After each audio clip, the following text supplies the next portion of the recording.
حضرت جابر رضی اللہ تعالیٰ عنہ سے روایت ہے کہ حدیبیہ کے موقع کے اوپر پانی ختم ہو گیا، اب لوگوں کا پیاس سے برا حال ہے، پانی کوئی نہیں، حضور سے شکایت کی تو حضور علیہ الصلوۃ والسلام نے وضو فرمایا تو وہ آیا تو لوٹے میں جو پانی بچ گیا تھا وہی پانی تھا، اور کوئی پانی پورے لشکر کے لوگوں احباب کے پاس نہیں تھا، پورے لشکر والوں کے پاس پانی نہیں تھا۔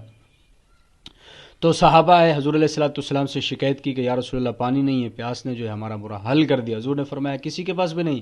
عرض کی یا رسول اللہ وہی لوٹے میں جو بچا ہوا آپ کے پاس پانی پڑا ہوا ہے وہ ہے اور کچھ نہیں ہے۔ تو حضور علیہ الصلوۃ والسلام نے فرمایا لوٹا لے کے آؤ، لوٹا لایا گیا۔ دیکھو موسیٰ علیہ السلام کی جو موسیٰ علیہ السلام نے لاٹھی ماری اور لاٹھی پتھر پر لگی اور پتھر پھٹا اور اس سے پانی کے چشمے جاری ہو گئے۔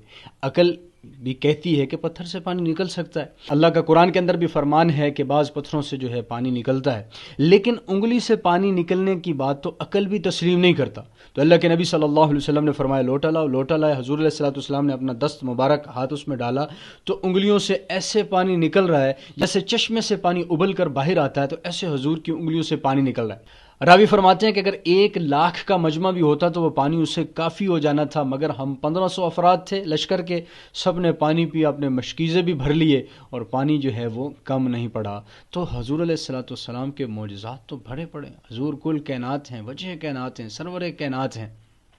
تو آپ بھی حضور علیہ الصلوۃ والسلام کی سنتوں پر چلنے کی کوشش کریں، حضور علیہ الصلوۃ والسلام کی زندگی کو اپنے اندر لانے کی محنت کوشش کریں، تاکہ کل کو مقام حوض کوثر پر آپ کی حضور سے ملاقات آسانی سے ہو جائے۔